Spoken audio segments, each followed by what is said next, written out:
Hello, from the Yacht Hall Studios. This is Dr. Royer with a lesson on equilibrium point analysis. The blank worksheet or note packet for this lesson is out on Learning Studio, so if you want to take notes and haven't already printed it out, you could pause the video and do that. The topic for today is called linearization, and it's a concept that goes at least as far back as Calc 1, if not earlier. And so let's look at a graphing problem for a moment. Could be a Calculus 1 graphing problem. What does the graph of this 6th degree polynomial look like? But not in general, just for some reason I'm only interested when x is approximately equal to 0. And that's a huge simplification because when x is small, like 0.1 or 0.01, these higher degree terms become negligible compared to the lower degree terms. And so I can say that f of x is approximately equal to negative 5x plus 1. Obviously I know much more about first degree polynomials than 6th degree polynomials. This immediately gives us some good information. This tells us that f of 0 equals 1, for example, and the slope of the tangent line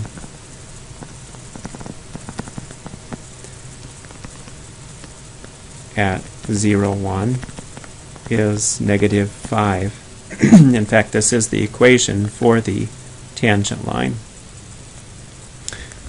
And so already I know that the graph goes through 0, 1. I know that it's decreasing. I know how fast it's decreasing at that point.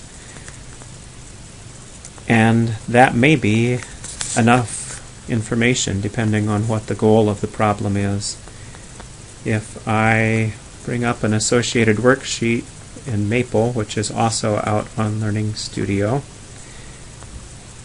and let's go ahead and have Maple do a plot of the original polynomial and the linear approximation.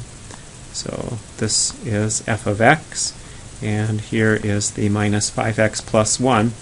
And you see far away from 0, the curves may not have nothing to do with each other. But near x equals 0, there's very close agreement.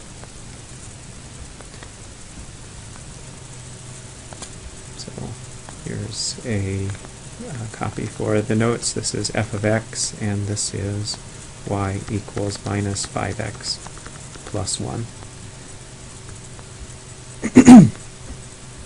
Now, suppose this question was the same, except I was interested around x equals 1 instead of around x equals 0.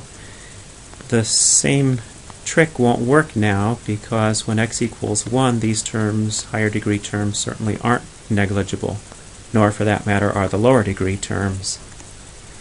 And so let's do a change of variable. Let's let u equal x minus 1, and the reason is because when x equals 1, u equals 0.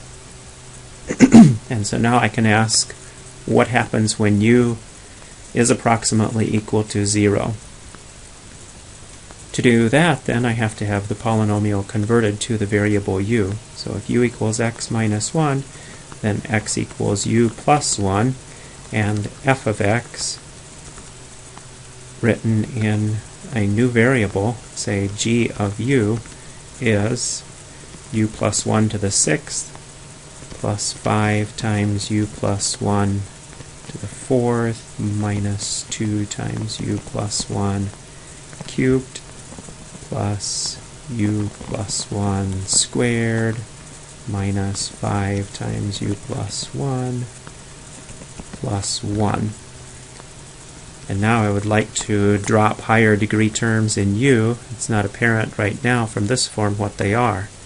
So back to Maple, and I'll ask Maple to simplify this polynomial, which it's happy to do. So if we record Maple's result, this is u to the 6th plus 6u to the 5th plus 20u to the 4th plus 38u cubed plus 40u squared plus 17u plus 1. And when u is approximately equal to 0, this is approximately equal to 17u plus 1. So back in the original variables, I'm about out of space here.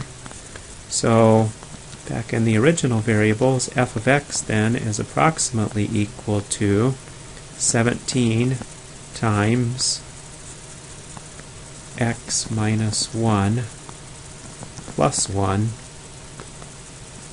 or 17x minus 16. And again, I can have Maple generate simultaneous graphs of this. So here is f of x, and here is y equals 17x minus 16, and you see near x equals 1, there again is good agreement.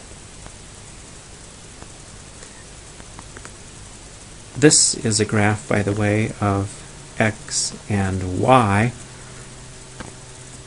I could also think about changing the axes themselves. And so if I put a new axis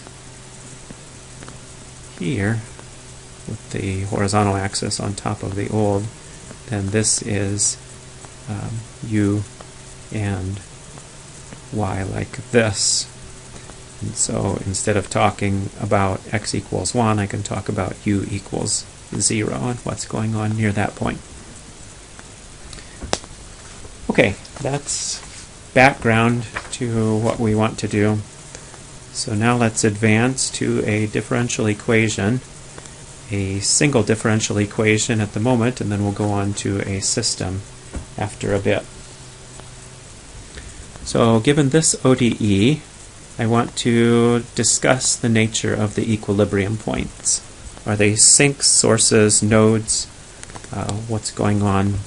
And we'll do this by a linearization technique. You could already do the problem another way as we did in Chapter 1. Let's use linearization. So first of all, if we set this equal to 0, we see that the equilibria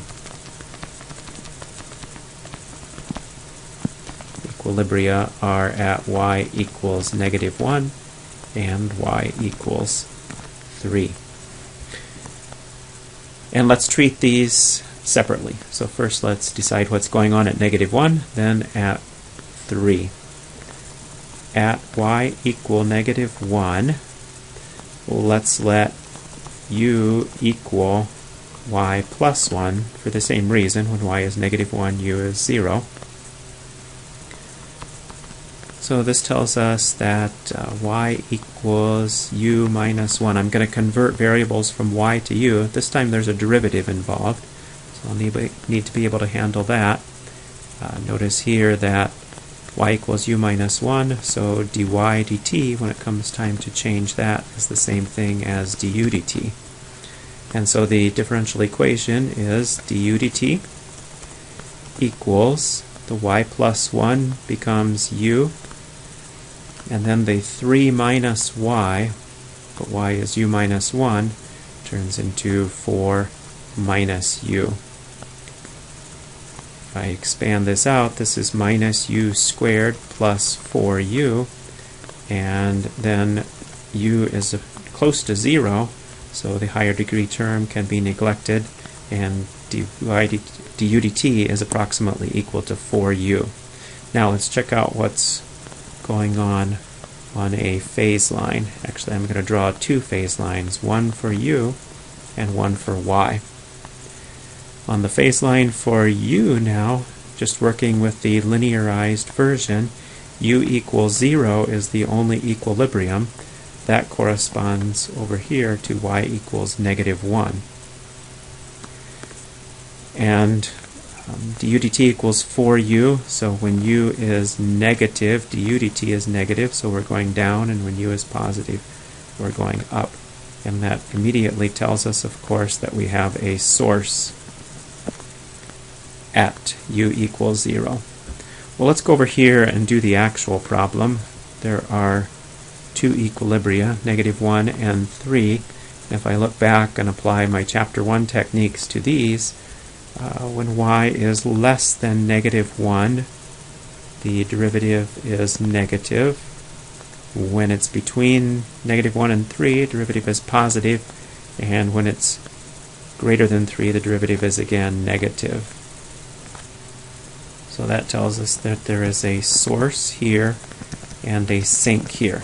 Now, what did linearization have to do with it?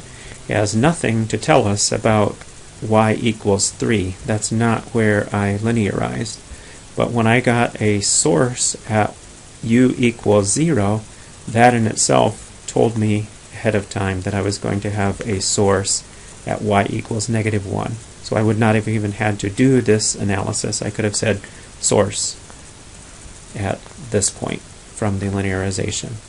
Let's quickly do the other one.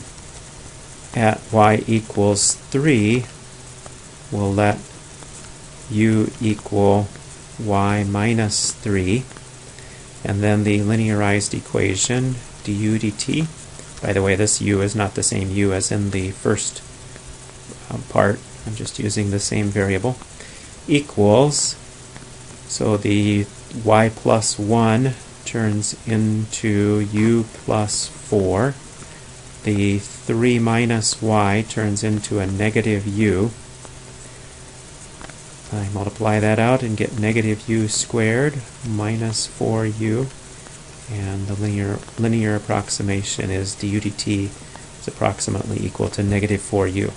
So again, doing a phase line, this time u equals u equals 0, I'll put here, and when u is negative, du dt is positive. When u is positive, du dt is negative. That tells us that we have a sink. And again, I can immediately say then, okay, over here at y equals 3, there's going to be a sink. If I finish the analysis, it's of course the same problem as above, and we can show another way that there is a sink, but the linearization is easier, especially if y is complicated and I have a computer algebra system that can compute the linearization easily enough. So that's linearization applied to a single differential equation. And finally, and most importantly, let's see if there's anything on the Maple worksheet. Okay, we're good. Finally, and most importantly, let's look at a ODE system. And this one can represent a pair of populations. So two species, X and Y, and their individual populations are governed by this system of differential equations. Notice that the system is coupled. Both equations have both variables, so I need to treat it together. First, let's give a hint of what we might be expecting. Are these two species, based on these equations, predator-prey, or competitive species, or cooperative species, or maybe none of these? So if I take these one at a time, predator-prey, well, these equations are very symmetric in the sense that they look alike, basically, with the roles of the two variables swapped and some constants changed. So in predator-prey, we saw something different, where one species was eating the other. Here, we're not seeing that. So not predator-prey. Due to symmetry, the fact that the equations look similar. How about competitive or cooperative? Competitive means that as one population goes up, it would tend to draw the other down. And that indeed happens. In fact, if I look here, dx dt equals x times something. This thing in parentheses I can think about being a growth rate. So if this whole thing were the constant 2, then dx dt equals 2x is telling me something about how fast x is growing. Here the growth rate, so to speak, is variable, but notice that when y increases, the factor in parentheses decreases, the growth rate on x decreases. In fact, y could get large enough to eventually take this factor negative and actually reduce the population of dx dt. So, because of the circled terms and the fact that they're negative,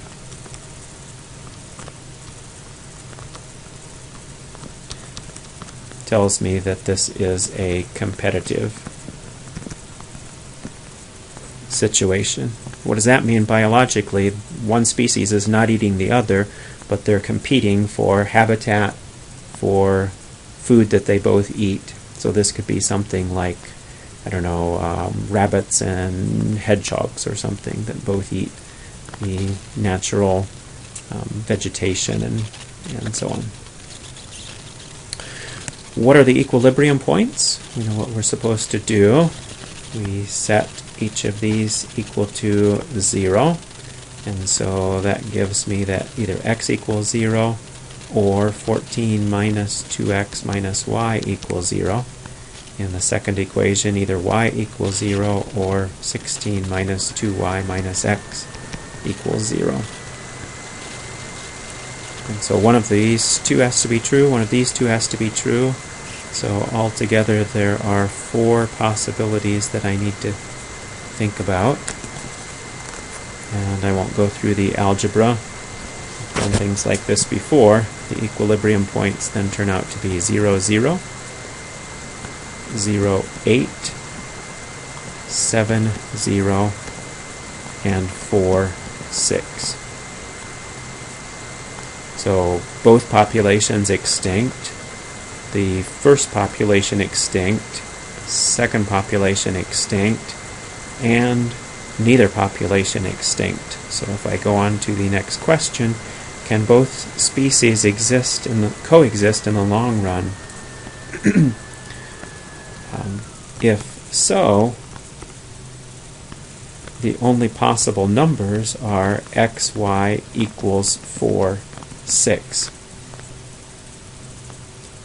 That is an equilibrium point, but for realistic purposes it's not enough just to be an equilibrium point. You also have to have the equilibrium point being stable. Otherwise, if it's unstable, as soon as the slightest thing happens, the solution will move away from the equilibrium point and, say if it's a source, just get driven farther and farther away. So we need to know that 4, 6 is a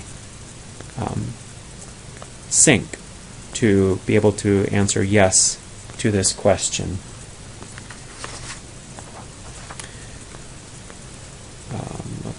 Let me note that. So we must have 4, 6 to be a sink. To have a stable coexisting population.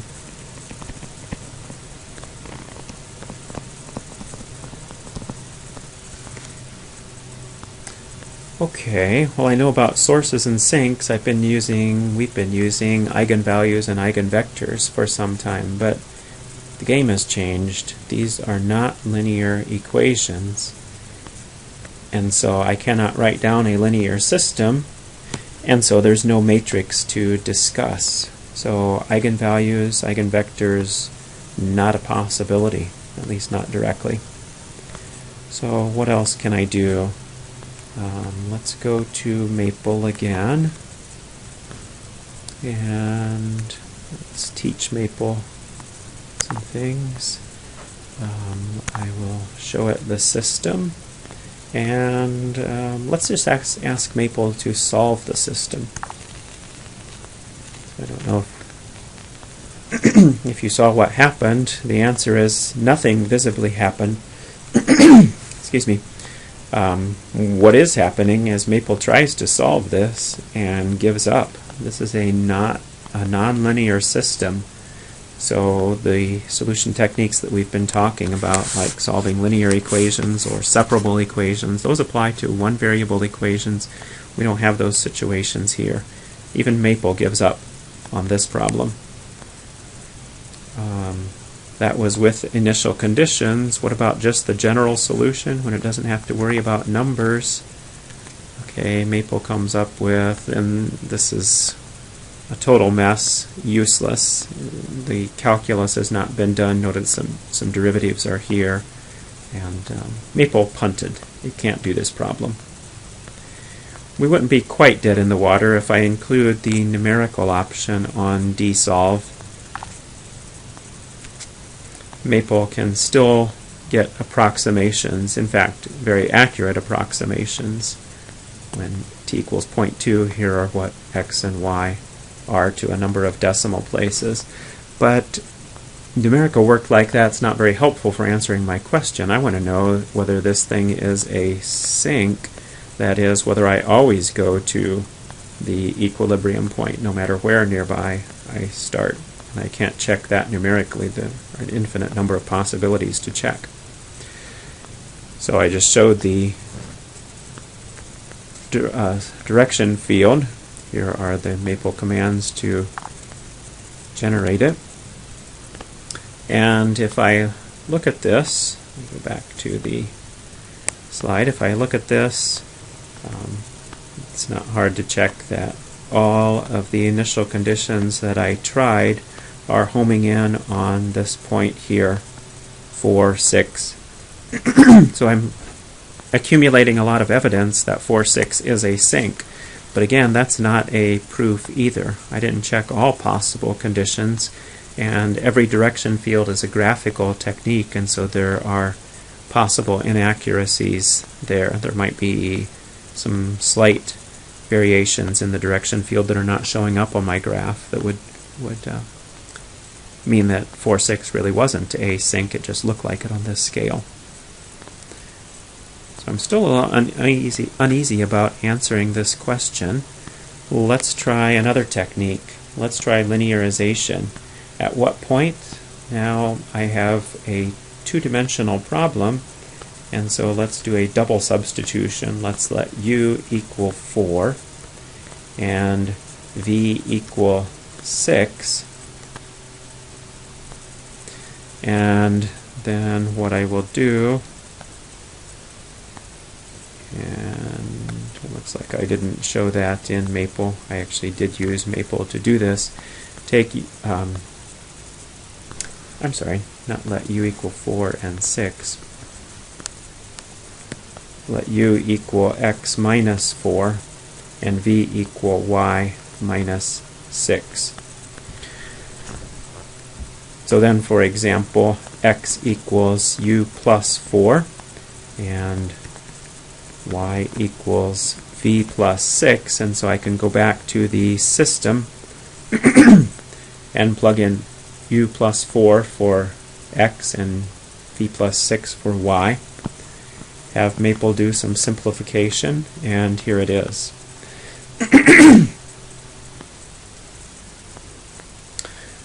So let's teach Maple that differential equation now and have Maple do a plot. No initial conditions provided this time. So Maple can do this easily enough. What has happened is that the point 4, 6 has been translated to the origin. So what you see happening around here is what up here was happening around here.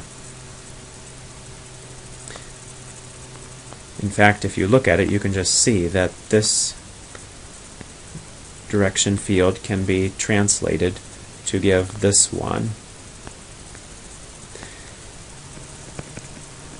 equilibrium xy equals 4, 6 has been translated to uv equals 0, 0. Well, now if I'm interested near 4, 6 in xy, I'm interested near 0, 0 in uv.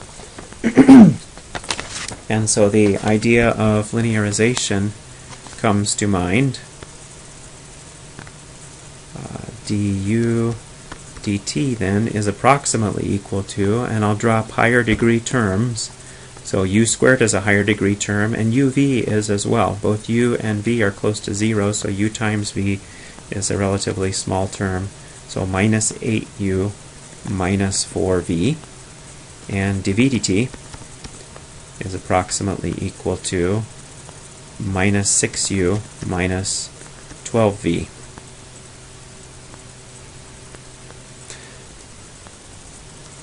I say linearization because notice that this now is a linear system, and I can tackle it with Chapter 3 techniques. First of all, let's have Maple learn that equation and give us a direction plot. Here it is in the notes. And now compare, I can barely get it on the screen at the same time, compare this direction field for uv. This is in the uv variables, as is this. This is also in uv, but this problem has been linearized. And so what you can see is that far away from 0, 0, these direction fields have nothing to do with each other. We saw that earlier. When you get far away from the point of linearization, the linearized problem and the original one don't look alike. But if I just stick near the origin and take a look at inside this disk and inside this disk, the direction fields in those regions do look very much alike. Just said that the direction field for the linearized problem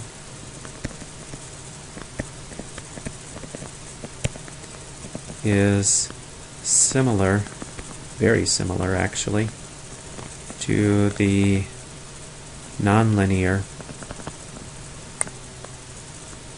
UV problem near 0, 0, which is where I'm interested. Okay, so with that confidence and comfort in mind, now let's analyze the linearized problem to get an answer to the nonlinear problem. I take my coefficient matrix, back to Maple one last time, and have it give me the eigenvalues and eigenvectors for this coefficient matrix. Notice they're nothing special. They're not integers at all, and so I'll just round to a couple of decimal places, or a couple of significant digits perhaps. So the first eigenvalue, negative 4.7 with this eigenvector. The second eigenvalue, negative 15.3 with this eigenvector. You can see at least one of these on the direction field right along here is a constant solution. This line is parallel to this eigenvector. And then there's another one that's harder to see. It would be somewhere in here.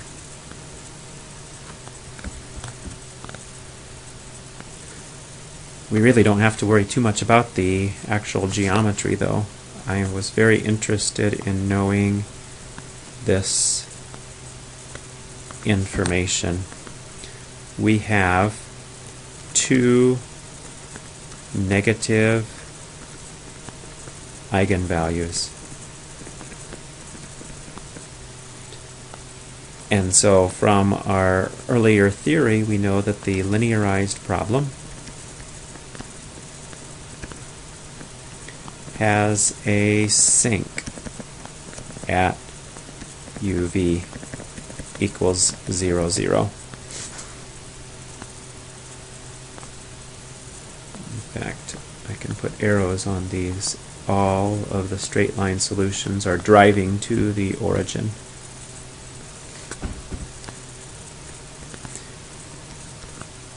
Okay, so then, because I know that the nonlinear problem and the linear problem do similar things near the origin, I know nonlinear problem has a sink near or at